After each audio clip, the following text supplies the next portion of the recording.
What's up, everyone? I don't know about you guys, but I can't turn on my TV, look at my phone, log on to my computer without seeing bad news everywhere. Whether it's talking about inflation or a new prime minister in the UK or rising mortgage rates, there's just bad news everywhere, and everybody's got a different opinion. So I thought tonight it's best to go straight to the source. So I'm going to bring on Michelle Davis from Prosperity Mortgage, and she's going to talk to us about where she thinks rates are going to go, what's going to happen on November 2nd, if anything, and just what's going to happen with the future of the housing market and interest rates. Michelle has been in the mortgage industry for 21 years and has consistently ranked in the top 1% of mortgage originators. So we're in good company. So without further ado, let me bring her on. Hey, Karen. Hello, Michelle. Hi, how are you doing? Good, how are you? Good. I'm sorry about this weird lighting. I'm doing it for Halloween because I don't know what's going on. So it seems like I'm in a dark room, but thank you for having me. I appreciate it. You look a little ghostly. I like it. I know. I don't know what the deal is. It's definitely a theme. So we got a lot to talk about. I mean, I think last time you came on here, I don't know when that was, probably about 6 months ago, mortgage rates were just starting to go up. Yeah. But honestly, in the past year, they've more than doubled. Everyone's freaking out. Prices, at least in our area, haven't really come down that much. So housing has just become incredibly unaffordable. Yeah.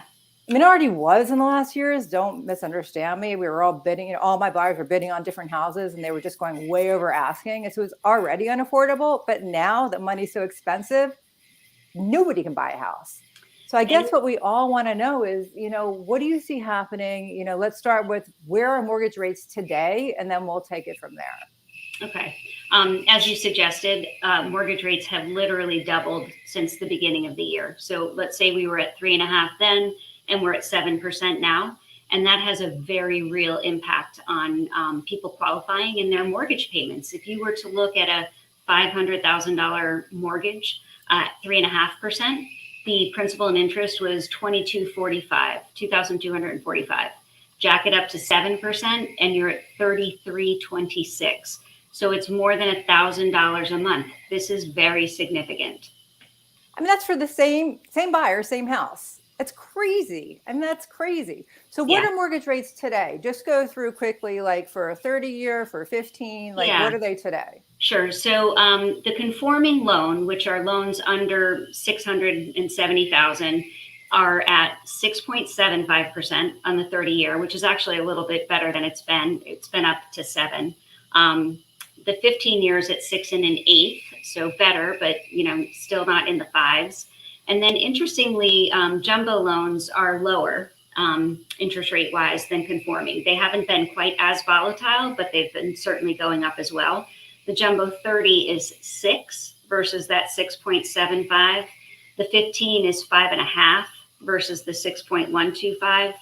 And there's ARMs in the jumbo field that are attractive. 7 to 10 year ARM is about 5.375, and they're just not available in the conforming loan sizes. So if you can do a higher loan, it's counterintuitive, but if you can do a higher loan, you can get a lower rate and thereby a lower payment. Yeah, that is definitely counterintuitive. In fact, I just want to clarify. So do you mean if you can get a higher loan, so you just should put less money down and then have a higher loan amount and you get a lower rate? Like, what exactly do you mean by that? So it depends. Like I said, any loan over this $670,000 figure can be done as a jumbo loan. It doesn't have to be. So if you've got 20% equity at the 670 or higher, then you definitely want to do the jumbo. If you don't, like if you're only getting to a 90% loan to value to take the loan amount over 670, it doesn't make sense, and you need to stick with the conforming. The other thing about jumbo loans is that they're a little bit harder to qualify for, so you should probably keep that in mind as well. You need to have a certain amount of reserves. You need to show a 2-year work history. There's a few more hoops to jump through. Gotcha. What about credit scores? How do they differ between the two? Great question. So on a jumbo loan, you really need to have over 700. There's some exception products under 700, but it doesn't do you any favors. And then for conforming loans, you can go all the way down to 620. And then there's VA loans, which we haven't talked about. And actually the rates on VA loans today are very good. in comparison, we're at 5.875 on the 30-year VA. So that's better than both the jumbo and the conforming. And those scores can go down to 580. Wow. So wait, Yeah. 5.875, and that's with 0% down for VA? 0% down. Yep. That seems really good. It is. It is. VA really wants, I think we talked about this last time, VA wants to do loans for their veterans. And so, they have looser guidelines, better interest rate, lower fees. I really love the VA loan. I wish more people were receptive to it. And you know what, Karen, maybe they will be now that there are fewer buyers. I have a lot of clients that relocate into this area, and I do several VA loans. I mean, I don't do them. I'm not a loan originator, but I have several clients that use the VA loan product, and I'm always amazed at the terms. We had a closing yesterday, VA, and once again, my buyer went to closing and got a check for $2,500. Like, I always look at the statement and say, okay, don't forget to wire your money. I was like, oh, don't forget to give them your wiring instructions to get the money. I mean, it's crazy. Yeah, you're exactly right. And that can happen on VA when the seller is willing to give a credit of some sort towards closing costs. The VA buyer does have to pay closing costs, but if the seller gives a credit and it covers them, then they can get all of their earnest money deposit back. So if they made a $5,000 earnest money deposit and the seller's credit covers everything, they're going to get that $5,000 back at close. It's really, it's great. And actually, a seller concession is, I think, super beneficial right now for both VA and conventional financing, because a seller concession that can buy down the interest rate for a buyer by paying a point or 2 points is going to help significantly on these rates and the payments as well. Yeah, in this particular example, we actually upped the purchase price $10,000 to have the seller contribute. We had already asked for 3% seller concessions, but she wanted to have the interest rate bought down, so we needed more than 3%. Mm-hmm. And the VA, it was a relative of hers. I would have used you, but it was a relative of the buyers. Great lender though, but it was a relative, and he was trying to help her out as well. And he's like, you know what? You can get more seller help. It's allowed in this loan. So why don't you try to up the asking price, as long as it appraises, obviously. So that's what we did. We raised the asking price, the sales price, up $10,000 over. It did appraise, so it was no problem. So she got more money back, could buy down the loan and get seller help, put 0 down and got $2,500 back. Yeah, it's a great program. You can get up to 4% of the purchase price as a concession on a VA loan. Yeah. And if you're buying a condo, you can even use it to prepay condo fees for up to a year. I mean, there's lots of different things you can do. Is it only 4%, or is it different products that you can get more? So VA is up to 4%. Okay. Conventional financing, you can, and FHA, you can actually get up to 6%. Yeah. If you're putting 10% or more down. If you have less than 10% down, you're capped at a 3% credit on conventional financing. Gotcha. Yeah. And then now we know that November 2nd, Jerome Powell, my favorite person, has said he's going to raise another 75 basis points. What are you guys in the mortgage industry? I know it's not a direct relationship between what they do and what you do, but it seems to be they do something and it affects you guys, and then you do something. So what do you think is going to happen on November 2nd? So I do think they're going to go up by 0.75 of a point. If he raises them more because inflation isn't getting more under control the way they want it to, it could cause rates to skyrocket even further. So if you were to raise it 1 versus 0.75, that could seriously negatively impact interest rates, mortgage rates. If it's just the 0.75, I think that's sort of already baked in. So there may be some volatility surrounding it on the day that it happens, and also surrounding his comments, whatever he says about going forward in the future. But I think that this 6.75 to 7 range is taking into consideration that everyone expects that to be raised by 0.75 of a point. Do you ever get surprised? Like, do you you guys, I'm sure you guys all talk about it. Like, here it comes. We know he's going to say something, but do you ever expect one thing and then something else happens? Yeah, and that's when you see a lot of movement. So, for example, on the opposite, if they only raise it by a half, you would probably see mortgage rates drop immediately. And that can happen in a day. You can have rates go up and down in a singular day. And that's when life gets very stressful, when you're figuring out, should I lock something? Should I not? But yes, surprises are what causes extreme volatility. So let me ask you something, just because you brought up locks, because I always, listen, I have buyers, I have sellers, I have clients that are always like, what, should we wait? Should we buy now? What should we do? And I'm like, well, you can't, in my experience, you can't lock your interest rate until you ratify contract. But then I've been hearing voices saying, well, now certain programs are allowing you to lock it before that and then shop it. I mean, have you heard of this Yeah. happening? Yeah, there are programs where you can pre-lock just at the point of pre-approval, and you pay a fee for that. So you could pay for 60 days, 90 days, 120 days, and it gets more expensive. So the conundrum is, if let's say I did a 90-day lock and rates improve significantly, you're going to take a penalty. You can drop, but you're going to take a penalty for it, for having locked it in the first place. And if you don't find your property and close on it within 90 days, then you're paying costs to extend the lock. So it's a little bit dicey. In this environment, like I would say, if I could go back 6 months, I would have everyone pre-locking. But now I don't know. Now there's all kinds of predictions about what will happen at the end of the year. A few people say higher, but most people think it's going to go down a little bit. Yeah. Speaking of which, I want to share an article with you. Hang on a second. Remember how to do this? This one. Okay. Can you see that? Yep, I got it. So this is from a couple days ago, and this is the mortgage rate predictions for late 2022. So it says the average 30-year fixed rate climbed to 6.7% at the end of September, according to Freddie Mac. Only one of the 6 major housing authorities we looked at project the fourth quarter's average to finish below that. The National Association of Home Builders and the Mortgage Bankers Association sit at the low end of the group, estimating the average 30-year fixed rate will settle at 5.39% and 5.5% for Q4. That's the fourth quarter. Meanwhile, Fannie Mae and Freddie Mac had the highest predictions, with forecasts of 6.7% and 6.8% respectively by the end of 2022. And then they have a couple more down here. Wells Fargo is saying 6.65%. The National Association of Realtors is saying 6.6%, basically averaging to 6.27% for the end of 2022.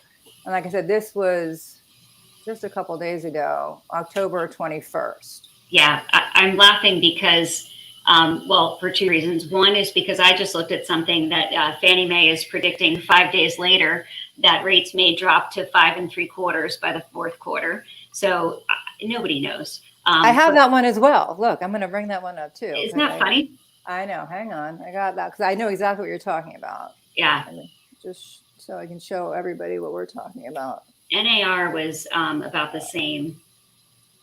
Okay, so this is Forbes. So this is from 2 days ago. And you're right. So here it is. Mortgage Bankers Association, they're saying this, what we just said. End of fourth quarter be 5.5. And then down here, Fannie Mae forecasts a 5.7 rate in the fourth quarter. Yeah. I would love to see 5.75. So I don't get it. I mean, aren't they all looking at the same thing? The same data. If you go back the last 2 years, everything has been so unpredictable, partly because of COVID, well, mainly because of COVID. But also the inflation rising and yet people still spending. I mean, it's just been very unpredictable. And that's why I think you're getting stuff across the board. But I was laughing, like I would be so happy if rates dropped to 5.375. Flashback a year, you'd be like, 5? I don't want anything in the 5s, It's do you not think they will? I mean, do you think they're just, why are they saying that then? I mean, why are they saying that? I don't know.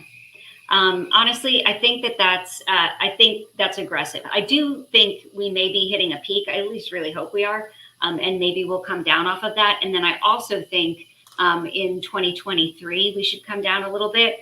And Karen, there's a saying I'm so sick of by now, but I'm going to tell you because it's a good one. You date the rate, but marry the home. So Okay. if you find your home, I got to stop you. I got to stop you because I love you to death. I hate it when people say that. And I'm going to tell you why. Yeah. I'll tell you why. And then I'll let you finish.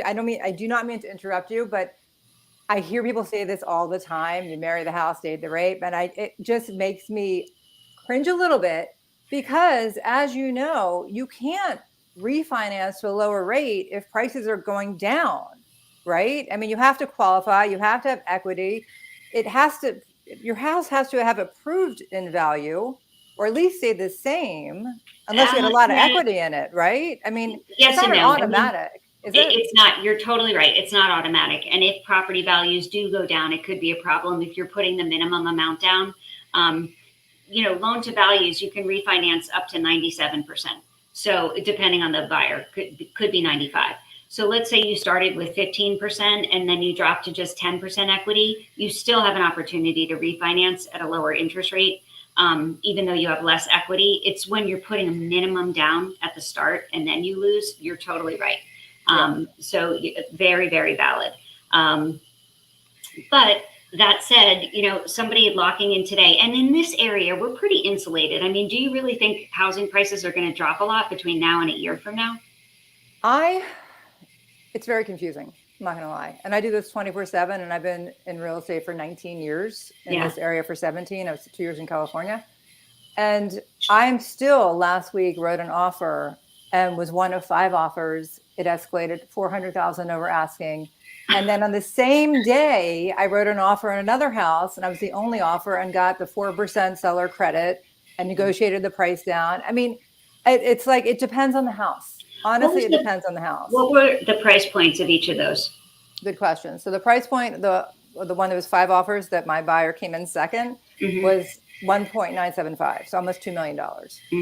And we went up to 2.375 and we didn't get it. And at that point, I was like, I can't, like, and they were like, we can't go. And I was like, I understand. Yeah. The one that I got her the seller closing help, the VA loan, that was listed at 600. Like I said, we went 10,000 over, so we got it at 610, but asked for the seller held back. So they're definitely different price points. And one's in Potomac, one was in, Gaithersburg, 15 minutes apart from each other, but still, different school districts, different neighborhoods. But it's still the same area, and it's just as a person that works in this 24/7, and I really try to bring people the most up-to-date information. I do videos every Sunday on just the housing market. Every Thursday I do on local stuff. And it's just all over the place. And I feel badly when I say to people, hey, listen, in our area, things are really still high and multiple offers. We're in like Boise or Austin, they're having fire sales from what I hear. I don't live there. So it's hard for me to answer that question. Do I think they're going to go down? I think they're going to go down from 2021, but do I think they're going to be lower than 2019? I don't. Yeah.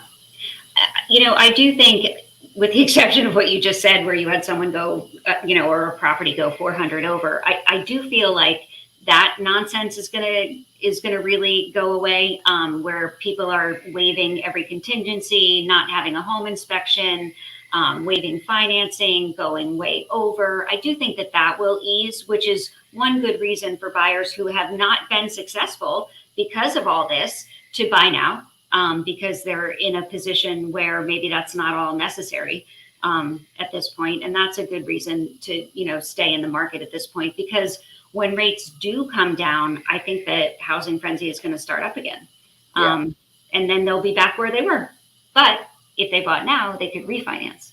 Yes. And I do agree with that. Don't get me wrong, I refinance. A lot of people I know in the last 2 years refinance. It's one of the great things about owning your own home and not paying someone else's mortgage because you're renting. Right. That you do have opportunities. You are building equity. You can refinance if possible, if you qualify, if all the things there's always we spoke about. But at least there's a possibility. Yeah. I brought my monthly cost, because that's the mortgage, insurance, taxes, and interest, down $500. Yeah. When I refinance. Same buyer, same person, same homeowner, same house, $500 less. That's a lot of money. Yeah. So I don't, and I didn't mean to like jump on you about the married. I hear it thrown out a lot, and I don't want people to think like, oh, I can refinance anytime, no matter what happens.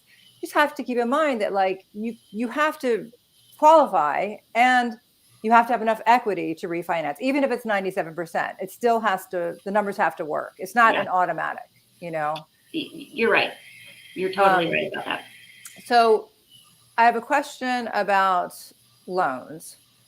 Because back in the day, and I lived through this market, and you did too, you've been in this 21 years. I think what got us into trouble in 2008 was leading up to that. There was all these interest-only ARMs, and Yeah. lenders didn't have a lot of restrictions, in my opinion. I'm not a lender, on how people Yeah, could you're get a right. loan, and just people were getting loans based on what they were stating and stated income and what they were saying they were making, not necessarily having to provide documentation, getting Yep. these interest-only loans. And then a couple years later, they would turn into a higher payment. They couldn't afford it. All of a sudden, they couldn't afford their house. Boom, foreclosure, blah, blah, blah. We saw what happened.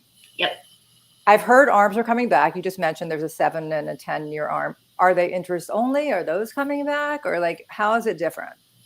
So today's market is so different from then, and because of it, we're not going to have the same housing bubble burst that we had before, or the crash, because of all the buyers who could no longer afford the properties they purchased.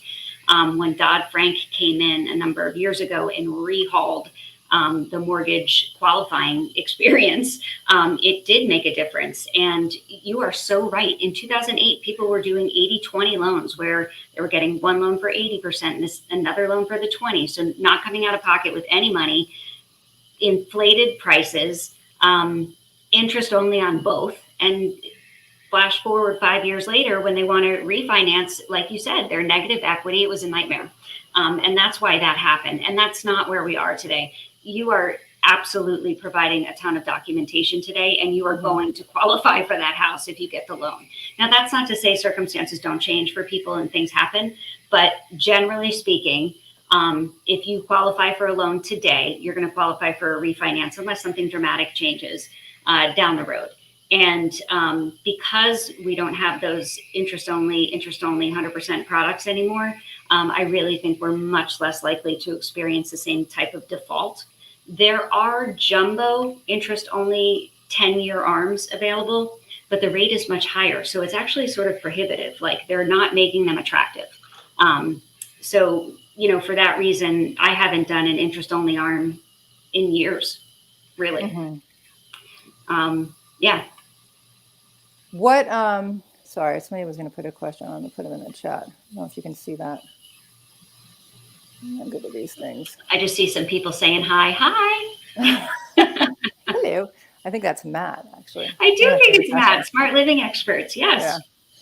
Spying on us. Okay. So my question is about loans. We're talking about there are some ARMs. What else are you guys coming up with creatively to help buyers out? Because as we just talked about, in our area at least, prices haven't really come down that much. So now everything's more expensive.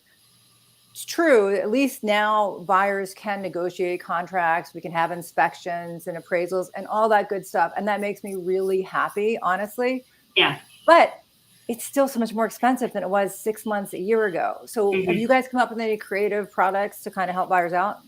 We have. This one is not creative, but it's still good. I mean, you can, like I suggested earlier, have the seller give a credit, or you can do it yourself. Buy down your interest rate, where you pay a certain amount upfront, and you can reduce your interest rate from day one for the life of the loan. And that's one way to sort of keep the costs under control. But we also have a what's called a 2-1 buy down program, where for a fee, you can have the rate be 2% lower the first year of ownership, 1% lower the second year, and then your long-term rate. So for example, let's say your long-term rate is 7%. The first year if you do this 2-1 buy down, the first year your rate is 5%, 2% lower. The second year your rate is 6%, and then it goes to 7%. So in this way, you're either easing into the payment or getting yourself to a point where you can refinance to a lower rate. So that's, I think, the most sort of creative way. And a seller who, may think like, I can't get my property sold, I have to reduce the price by 5%. Rather than do that, they can give a 2.5% credit to pay for this buy down. And it's a bit of a win-win for both parties. But you have to qualify for the highest percent. You do. You'd have to qualify at today's 7%, let's say. Yeah. So you qualify for today's, but the first year it would be, in your example, 5, do you say? So 2% lower. So let's say 5%. So the first year would be 5. Just let's go for even numbers. So 7. But then the second year is 6, and then the third year it automatically goes to 7, right? For the duration of the 30 years. Yep. And what happens if during those 3 years like interest rates go down, could you refinance even with this thing going on, or do you have to wait? Yep, you can. Not only can you refinance, but if you haven't, the upfront cost is actually the difference between the payment at 7% and 5%, and it's sort of kept in an escrow account for you, so that you're paying the lower amount, but in the background it's being paid by that upfront fee that you paid. So let's say you refinance after just 1 year, whatever's left in that goes towards the payoff of your loan. So if you can refinance in a year, it's a total win. That's really interesting. Yeah. So it's kind of like this, and this has to come from the seller. It does. Correct? It has to be paid by the seller. The buyer can't pay it. And the reason for that is, along with QM and the Frank Dodd regulations, the buyer can't pay excessive fees. So a 2.5% on top of regular closing cost fees of like 3 to 4%, let's say, would be too much. They wouldn't qualify. So in order for it to pass as a qualified mortgage, it needs to be paid by the seller. And when do you negotiate that? At the point of contract. So you know how you'd have a seller credit, like just a standard seller 3% credit towards closing costs. In this scenario, it would say 3% credit towards buy down and or other closing costs. So you'd want to stipulate it, and the cost of it is going to be around 2.3 and change percent of the purchase price. So to keep things simple, if you wanted to do this, I would suggest you negotiate a 2.5% credit, and that will cover it plus a little bit more. Do you have to specify that it's for that? So I was on a call recently with our compliance department, and they want it to say buy down or XYZ. Okay, well, that's good and to know. I think it's so that it's compliant. Yeah, I guess because at the end of the day, it's just a matter of numbers, what makes sense. It's put that towards the buy down or put that towards the closing costs, like for the buyer, you totally. And the buyer may decide, you know what, I'd rather take the 7% and come out of pocket with 2.5% less today. Right. And that may actually make great sense for them. So it gives them some options to fool around with. But if it's really the payment that they can't get their mind around, that's one way to ease into it. Yeah. And I heard you guys talking the other day, you had some product coming out for new construction. Amy was talking about there was some new loan. It was either for new construction or I should have asked you before. I don't remember now, but you don't know what I'm talking about? I don't. If it was good for. I think I know what you're talking about. So normally, if you're purchasing a condo in a new construction building, you are required by Fannie Mae and Freddie Mac to wait until the property is 50% pre-sold. Yeah. However, Prosperity is piloting a program where Freddie is allowing us to close the very first buyer. So you don't, let's say you've been waiting 2 years for the property to be completed, and now you're waiting for 50% owner occupied borrowers to be under contract. You don't have to, in this way, wait for that. And builders love it because they cannot wait to get some money coming in after they've been laying out all of this time. Obviously, you have to have passed all the inspections and have the certificate of occupancy, but that's a real lift to builders and sometimes buyers. Some buyers may say, no, I'd rather wait until it's 50% sold and then I'll feel better about it. But some buyers are like, I got to move, and I love it and I want to close as soon as possible. So that's the lift there. Let's see. Oh, let's see. Matt asked a question there. I know. We're assuming it's Matt. It might be someone else. You know what? It could be one of the other team members. Yeah. Can sellers use this product as a marketing tool? I assume you're talking about the buy down. Yes. That's a short answer. Yes.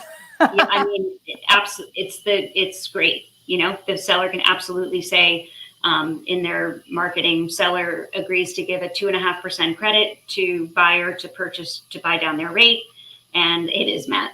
And the buyer can decide what they want to do with that. And if they want to do that 2-step, or if they want to buy it down for the life of the loan, or if they just want to take the cash and be out of pocket less money. So if a seller was going to do that, they could advertise, they would just do 2.5% just to cover it and just say, we're willing to pay 2.5% towards the buy down of, I guess you would give them the verbiage to describe what it is. Yeah. But that's actually really good to know, because in this kind of crazy market, to have some sort of tricks up your sleeve as far as sellers to incentivize. Yep. Incentivize? I'm not saying that word right. I think you are. Incentivize. Thank you. buyers to come to that property over another one. Do you know what I'm saying? I think that's a really great tool. Yeah. So I want you to take out your crystal ball, and I want you to tell us where mortgage rates are going to be by the end of the year. Okay, if you had to buy a house, if it was you and you're like, all right, should I wait? Should I buy now? Like, do you think they're going to be under 6? Do you think they're going to be over 7? Do you think they're going to be over 8? Like, I know we're not going to hold you to this, but we just need somebody that's in the business 24/7. Just like you can ask me, like, where do I think prices are going to go? I don't have a crystal ball, but I can tell you my experience. Like, what do you think is going to happen? Should people hold out? Should they wait? Like, what do you think? I think if people find the home they want, they shouldn't hold out because, contrary to your comment about not being able to refinance, I think that generally speaking, you'll have an opportunity to do that, and you'll get out of the rate if it's the home you want. Mm-hmm. I do think I can't imagine we're going to go up much higher than this. I mean, I was looking over rates over the last 20 years. In 2000, rates were in the 8s. Since then, we hit the low 7s in 01 and 02, mid 6s in 06 to 08, and otherwise we've been beneath that for the, all the other dates. So I think the days of 3%, 2.875, I don't know if we'll see those again. It may take some catastrophe. I don't know. But I do think that we're going to come back down into the 5s at least. And I mean, it would be wonderful to be in the 4s. But I think by the end of this year, we'll be a little bit lower than we are now. And by this time next year, I think we'll be in the low 5s. I won't say the 4s, but I think we'll be in the low 5s, which is an opportunity for anybody who locked at 6% or higher to potentially improve their rate. Yeah, for sure. I mean, I'm just thinking back when you were talking about all those years, and like when I first bought my first house, it was at 7 and then it was at 6, and we were so happy to get below 5. Did you guys feel like, and you can ask me the same question because I have my own experience, but did you feel like when the pandemic hit and the government came in to try to stimulate the economy because everyone was scared, we didn't know what was going to happen. Everyone couldn't leave your house, why were you going to go buy anything? So they stimulated the economy by giving people money, stimulus checks, to people being allowed unemployment that were not previously allowed it, to PPP loans, to lowering rates. So money was dirt cheap. And it worked, right? Everyone had a lot more money. And so all of a sudden, 2 years later, inflation's out of control. Everyone's got too much money. And so now they're back with their puppet strings, pulling it back. Let's make money more expensive. We want to crash the housing market, so that housing's more affordable and inflation goes down.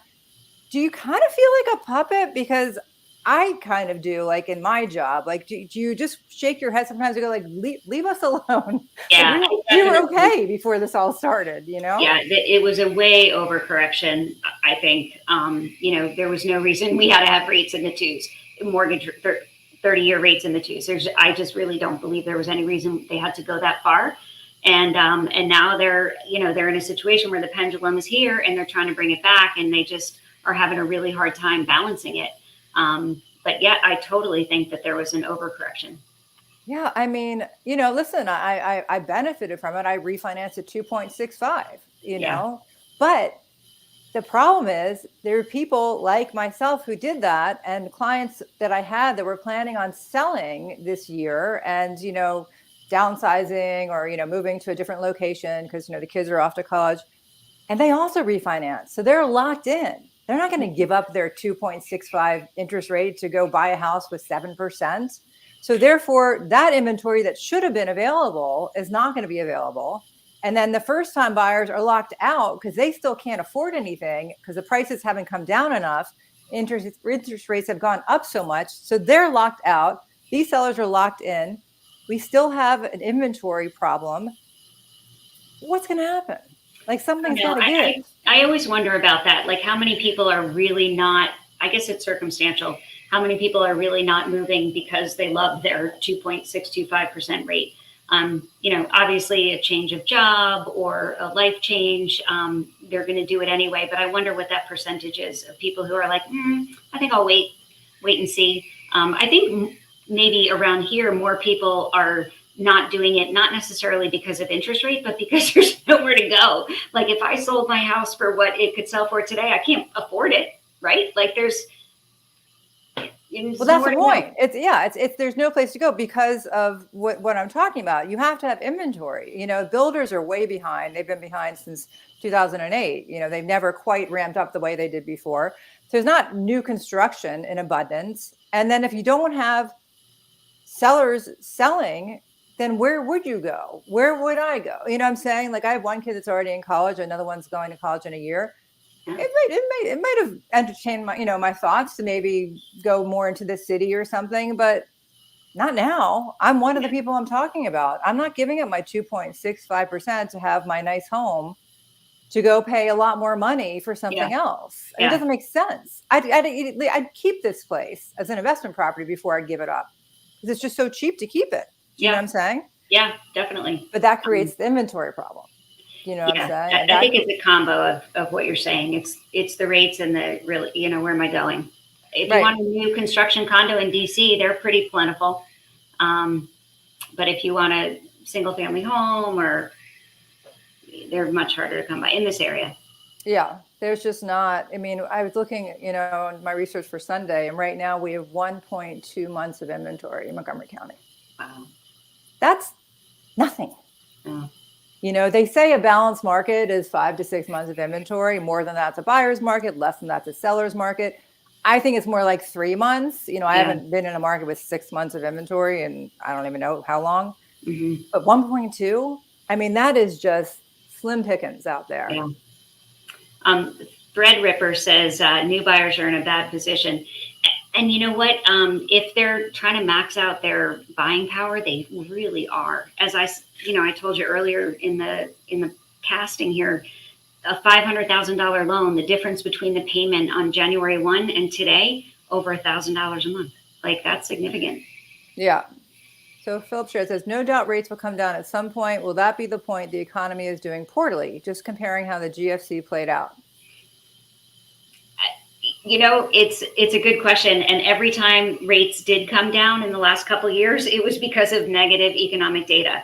And that happens today. I mean, rates can change daily. And the data that comes out, if it's negative, it improves interest rates. They go down. If it's good, there's upward pressure on interest rates. So,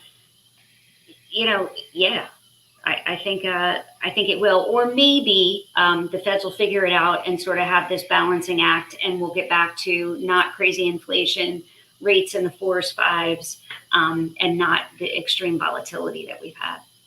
Yeah, it's definitely interesting. Like every time I hear there's Jerome Powell's going to speak, I just no. Please don't say anything. Or how I started this video, I can't turn on my TV or look at my phone without seeing something bad, whether it's in Ukraine or whether it's in the UK or it's inflation over there or something's happening here. And I feel like anytime something bad happens, it affects our economy, which then affects the interest rates, which affects the housing market. I mean, it just keeps, You're totally right. It's interesting how, you can see the England's issue or the UK's issues and how they translate over here into people getting scared. And quite frankly, we do a lot of business with them. So it does affect our economics. I mean, we're really integral. Okay, you froze for a second there. All right, let's move on to tips for buyers. So here's a couple of things that I was talking to some of my colleagues about, and I need you to clarify. We're having a conversation, and I said to him, I think that, I don't know who started, but basically we're saying that if you saved more money and you put more money down, you would get a better interest rate or a lower monthly payment, maybe a lower loan. And he said, no, that's a myth. You really don't need to save more money to put down. Where do you fall on that? Like, should you keep saving your money, or is it more just a credit score driven, income driven scenario? So it doesn't really. So one of the myths, I think, is how it impacts interest rate. You're not getting a significantly better interest rate at 10% down versus speaking conforming. Okay, set jumbo aside. But a conforming loan, if you put 10% down, you're going to get the same rate as if you put 20% down. What you will also have, however, is mortgage insurance. And mortgage insurance, depending on the down payment, the size of the loan, your credit score, can be $50 a month. It can be $200 a month. So that will obviously impact your payment. Obviously, the lower the loan is, the lower the payment, right? Because you're just paying on less of a loan. But it's actually much more impactful to buy a point for 1% rather than pay the loan down 1%. Much more impactful. You save. So can you clarify a little more? First of all, how much does a point cost? Yeah. And I don't know, I need to have to give numbers if you're not ready for that, but yeah, no, I got my calculator here. Okay, yeah. So just clarify, make it like dumb it down for us, just so we know really what you're talking about. Okay, so let's look at $500,000. On a $500,000 loan, let's go with the 30-year fixed at 7%. Say no points. The principal and interest is 3326.57. 3326.57. Now let's say you decide, well, I'm going to pay a point. A point is a fee of 1% of the loan amount, and it typically buys the rate down by a quarter. So you're paying $5,000, and you're reducing the rate from 7 to 6.75. Okay. At 6.75, the payment goes to $3242.99. So the difference there, 3326 minus 3242. I wish we had like a whiteboard we can write. I know, sorry. It's $84 a month. I can't even get the lights on in here, so I can't come up with a whiteboard. All right, it's $84 a month savings. You pay $5,000, you save $84 a month. Alternatively, let's say you took that $500,000 and you paid the loan down by $5,000. So now you've got a $495,000 loan at that 7%. Principal and interest is $32.93. So now that $5,000 is saving you $32. So you can see. Yeah. So basically, if you bought a point, which is 1% for $5,000 and $500,000 loan, right? You pay for 1 point, which is a quarter of a percentage of an interest rate. Yep. You would be saving $84 a month. Correct. If you took that same $5,000, that's how much it costs to buy that 1 point. Remember, it's 1%. It would save you $32 a month. Is that what you said? Yep. That's a big difference. It is.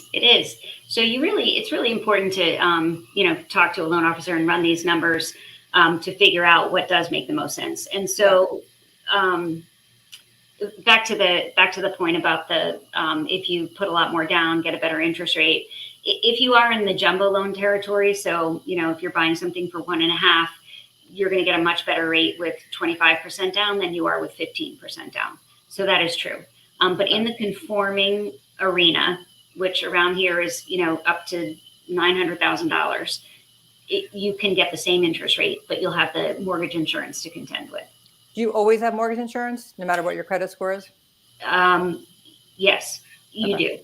There are lenders that will say, oh, there's no mortgage insurance associated with this. There is. It's just not monthly, let's say. So you can have what's called lender paid mortgage insurance, where the lender pays it on your behalf. And so you don't pay it. So you think, oh, I don't have any mortgage insurance. It was there. The lender paid it. Your interest rate is higher as a result. Or you could do single premium upfront payment. So rather than pay this $100 a month until you've achieved 20% equity, you can make a one-time premium payment at the time of close for, let's say, $3,000 and never pay it monthly. So it's costing you more money at the time of close, but you're not paying it monthly.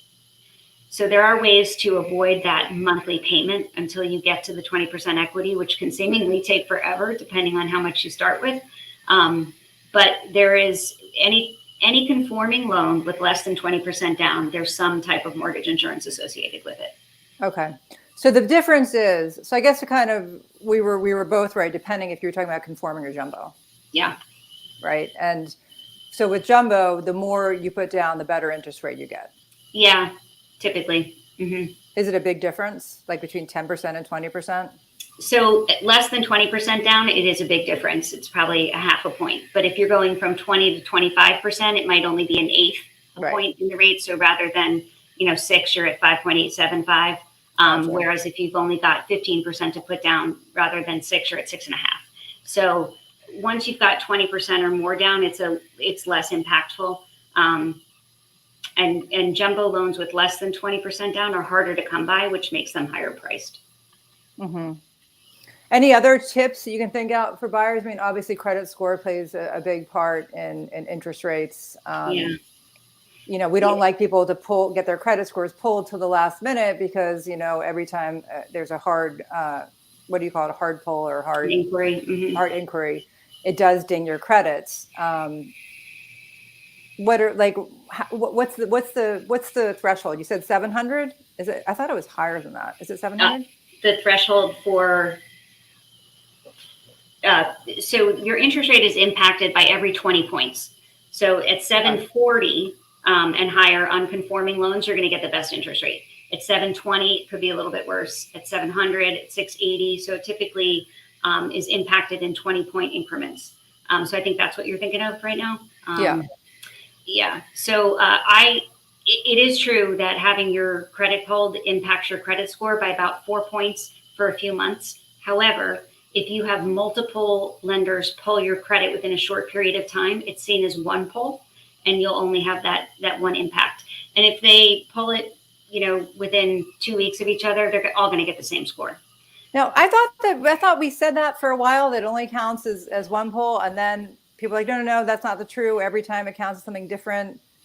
If it's the same type of inquiry, it's counted as one pull. Within what time frame? Within what time period? 30 days. Okay, so it does. So you can have 3 different lenders pull your credit for a loan for a house within 30 days, and it just counts as one? Yes. Okay. That's what I thought at the beginning, a while ago. And then somebody said, no, it's not like that anymore. It used to be, but no, every time your credit gets dinged, no matter, even if it's for the same thing. 3 mortgage inquiries are seen as one pull. Okay, good to know. All right, so Leah says, I paid upfront PMI and it saved me 60% of the cost if I paid monthly over 5 years. And I will say, Leah, you probably have very good credit because it's a high credit score that allows you to have the cheaper cost of mortgage insurance. And absolutely, it can make more sense to pay it upfront than to wait until you pay down the 20% equity. And it can also sometimes be a pain. When you're at 20% equity, you can contact the lender and ask them to drop the mortgage insurance. And sometimes they can diddle around. Whereas if you have 22% equity, they are legally required to drop it immediately. But if you don't want to deal with that, and as Leah suggests, she's saving money by paying it up front, then absolutely that makes sense to do it. It's also deductible in the year you purchase because it's technically prepaid interest. So that's another reason to pay it up front if you can. Sometimes people don't have the extra $4,000 or whatever it costs to pay it, and that's, they just have to pay it monthly. Or some people say, you know what, I'm self-employed or I get big bonuses and I'm going to throw money at this thing and pay that down to 80% no time at all. Then that might make sense for them to do it monthly. Yeah, that's something I would do. I was like, because I live off commission. So whenever I have money, I'm like, where can I pay down now? You know what I'm saying? It makes sense. But I think the bottom line is, Michelle, is that everybody is, a story of one, and every situation is different. And depending on your credit score, depending on your debt to income ratio, depending on jumbo versus conforming, depending on, your situation, it's going to be different. And even within the same person, depending on what you want to do you want to pay it up front? Are you more comfortable with that? Do you have that money? Or are you better off, waiting and maybe refinancing if the rates go down? And how long will you own the home? That comes into play. Should I pay points? Should I not? How long are you going to own it? How long is it going to take you to get to the 20% equity if you're just paying it monthly? So yeah, everyone's very individualized. Yeah, and it's people like you, lenders like you, that have patience, which is why I refer so many people to you, because you will have these conversations with people and go over their different situations and different scenarios and which is more comfortable. You give them options, Yeah. And I think it's really important in this changing market to have options, because all we see is like 7.5%, 8%, I can't afford it. And maybe you can. Maybe there's a creative way that you can work with your realtor and your lender to find a way, and the seller wants to sell, to make it work for everyone. And of course you can possibly refinance if rates come down and you're able to do that. It's always an option. If you're renting, you're at somebody else's beck and call. You just don't have that option to, hey, I'd like to lower my rent this year, please, sir. Maybe, but most times not, Right. Right. I know I've kept you for a while. Any other tips for buyers out there that you can think of? Anything besides like, getting your credit cleaned up and Yeah, I definitely, before you have your credit pulled, keep your credit card balances down. So, I mean, ideally you pay in full every month, but if you can or you don't, try to keep them down as low as possible, because that very much so impacts your score. If you've got a credit line worth $10,000 on your credit, you could borrow that much and you're at 7,000, that's going to hurt your score a lot versus if you've got a balance of 2,000. So a few weeks before you think you're going to have your credit pulled, try to get those revolving balances paid down. Think about if there's a parent or someone who can, if you're maxed out and you really wanted to stretch what you were buying, is there a parent or someone that could co-sign the loan? And then down the road, if rates come down, you're making more money, you can refinance and get them off of the loan. That's one way to sort of get in. Credit is important, and what those debts look like are important both for your score and what you qualify for, because that monthly amount is going to ding your debt to income ratio. So I also heard that the longer you have a certain credit card, the better. That is true. I'll have people that have only had credit cards for a couple of years, and there's perfect credit history and no balances. Everything looks beautiful, and their score is lower than someone who's had a credit history for 8 years. And that's simply because the algorithm appreciates that they, for 8 years, have been proving their credit worthiness versus just the past 2. But what if you have like 2 credit cards and one you've had for 20 years, or even 2 bank accounts, one you've had for 20 years, or debit card, credit card, and one for 2 years, and you're ready to get rid of that one you've had for 20 years? Should you hold on to it? Like, doesn't that help your credit score when you have that longer relationship? It does, yeah. Yeah, that's what I was told, because I have one, I switched everything to a different bank recently, a couple of years ago, but I kept that one card from the original bank because somebody once told me, like, no, you want to keep that long-standing history, because when they go to pull your credit, it means something. Yeah. And so I don't really use it, but I still keep it, Mm-hmm. just for that reason. And I thought Yeah. that was interesting. I'd never heard that before somebody told me. Yeah, it's true. All right, I will let you go. Thank you. I really appreciate you. You're so smart and you're so patient, and you really, really help people. You really care about people, and I've seen you in action. You and I have worked together many times, dealt with many types of scenarios that we've gotten through by being creative. And I just really appreciate you. And thank you for taking the time to come on with me. And I'll put your information in the chat in case anybody wants to contact you directly. Where do you do loans? Where do you guys service? I know it's Maryland, DC, Virginia, but where else can you? Yeah, so me personally, DC, Maryland, and Virginia. But PHM has offices across the country. So I think we're in all states except for, I don't know, one. I don't know which one. Okay. It's not around here. Good to know. All right. Well, Michelle, thank you very much. Karen, thank you. And I will see you back in the office. Okay, sounds good. Bye. Bye.